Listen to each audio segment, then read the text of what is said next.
Good morning students. आज हम chemistry में थर्ड चैप्टर विलयन के प्रकार एवं सांद्रता में हेनरी का नियम पढ़ेंगे। हेनरी का नियम स्थिर ताप पर किसी गैस की द्रव में विलेयता गैस दाब के समानुपाती होती है।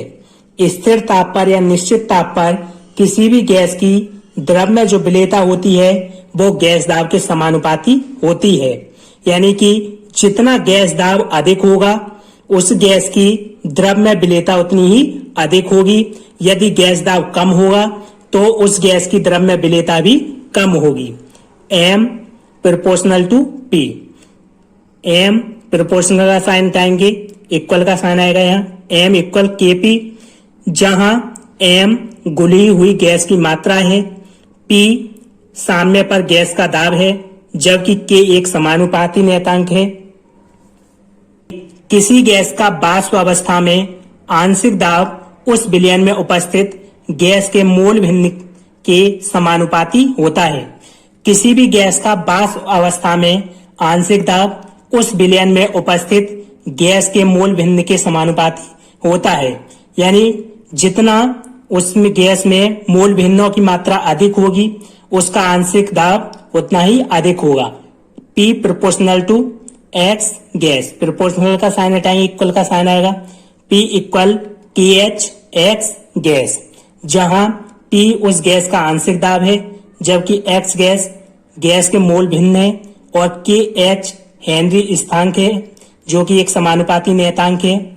हेनरी के नियम की सीमाएं। हेनरी के नियम की सीमाएं। हेनरी का नियम एक महत्वपूर्ण नियम है, परंतु यह केवल तभी लागू होता है नंबर फर्स्ट, दाब अधिक ना हो। जब दाब अधिक ना हो तब हेनरी का नियम लागू होता है। सेकंड, ताप बहुत कम ना हो, ताप बहुत कम नहीं होना चाहिए। थर्ड, गैस विलायक में बहुत कम विलेय हो। जब गैस विलायक में बहुत कम विलेय होगी तभी हेनरी का नियम लागू होगा। फोर्थ, गैस की आणविक अवस्था द्रव व गैस दोनों अवस्थाओं में समान हो। जो गैस की आणविक अवस्था है वो द्रव और गैस दोनों अवस्थाओं में समान होनी चाहिए।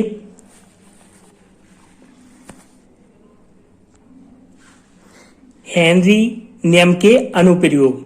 हेनरी नियम के अनुप्रयोग नंबर फर्स्ट, अधिक ऊंचाई वाले स्थानों पर ऑक्सीजन का आंशिक दाब कम होता है, इसलिए यहाँ के लोगों या आरोहकों के रुधिर में ऑक्सीजन की मात्रा कम हो जाती है, जिससे वे कमजोरी महसूस करते हैं एवं उनमें एनोक्सिया नामक रोग हो जाता है। हम जानते हैं हेनरी के नियम से आंशिक दाब जितना कम होगा उसमें उस गैस कम मात्रा में घुलेगी, इसलिए अधिक ऊंचाई वाले स्थानों पर ऑक्सीजन का आंशिक दाब कम है तो ये हमारे रुधिर या खून में ऑक्सीजन की मात्रा कम घुलती है, जिससे हमें कमजोरी महसूस होती है, इसलिए इसे हम एनोक्सिया कहते हैं। तो अधिक ऊंचाई पर जो लोग रहते हैं उनके खून में या ब्लड में या रुधिर में ऑक्सीजन की मात्रा कम होती है, जिससे वो कमजोरी महसूस करती हैं, उन्हें एनोक्सिया नामक रोग हो जाता है। सेकंड, शीतल पेय पदार्थ या जो ठंडे पेय पदार्थ होते हैं जैसे कोल्ड ड्रिंक या सोडा वाटर, उनमें कार्बन डाइऑक्साइड की विलेयता बढ़ाने के लिए बोतलों को उच्च दाब पर बंद किया जाता है। उन बोतलों को उच्च दाब पर इसलिए बंद किया जाता है जिससे कि कार्बन डाइऑक्साइड अधिक मात्रा में घुल सके।